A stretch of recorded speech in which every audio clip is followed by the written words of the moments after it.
On election day, my aunt and my mother and I, we drove up to the elementary school to vote, and we knew that a lot of people had registered, so we thought, we were going to get there early. So we stood in line, and we waited. It was about a half an hour before we actually got to the doorway. And then I thought, oh good, we're almost there. But once we got there, there were people inside. It had made a loop.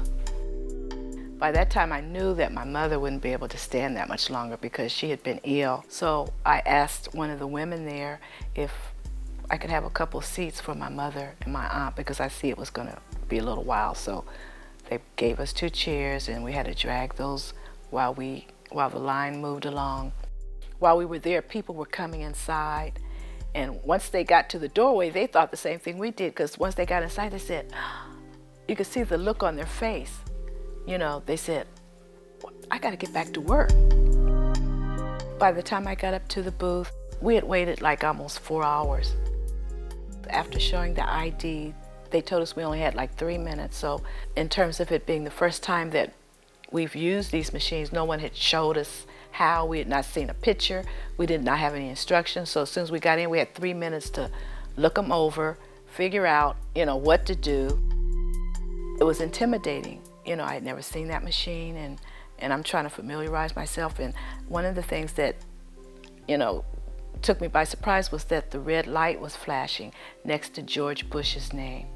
And that was the only light that was on. Well, as you all know by now, the attention this election focused on the final outcome in Ohio. We have been Ohio proud today. In spite of inclement weather, folks have just turned out in record number. I'm sanguine. I'm waiting for the votes to be counted. Ohio. We've never done this before, but this is the first time we're going to do it. Look at this. Ohio, CNN is now projecting, is a green state. Too close to call. Ohio has been litigation central today.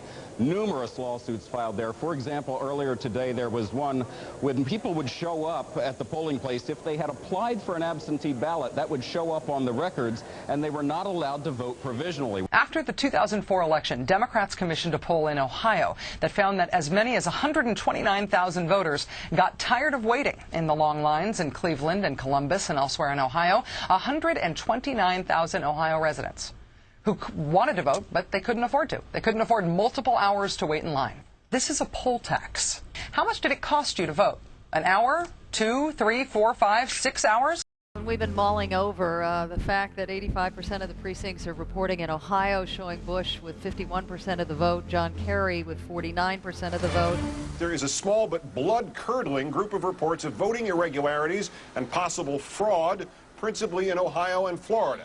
The senators and Congress did not think enough of what happened in Ohio, the fact that it was fraud committed, the fact that we stood in long line. It was like they were disrespecting us.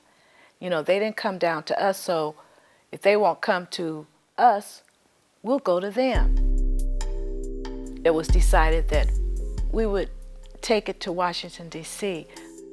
We had to be on the bus at 5 in the morning. But I was determined to go because it wasn't right what happened.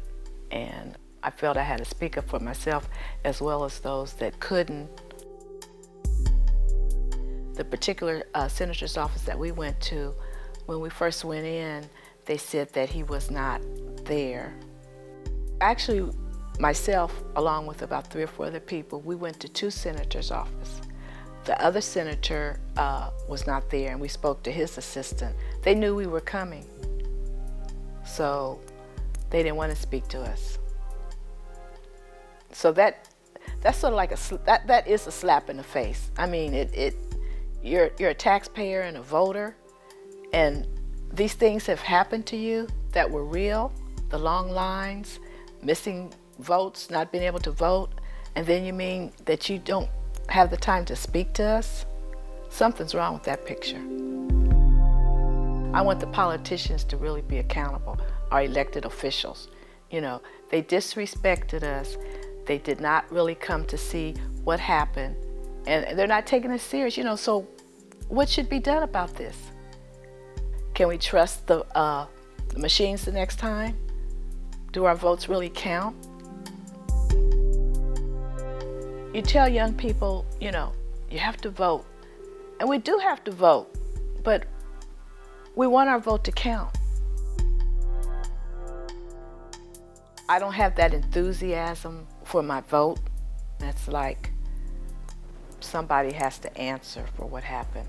We can't let it go. We're not going to let it go. And that's the thing about it. It's not over yet. It's not over.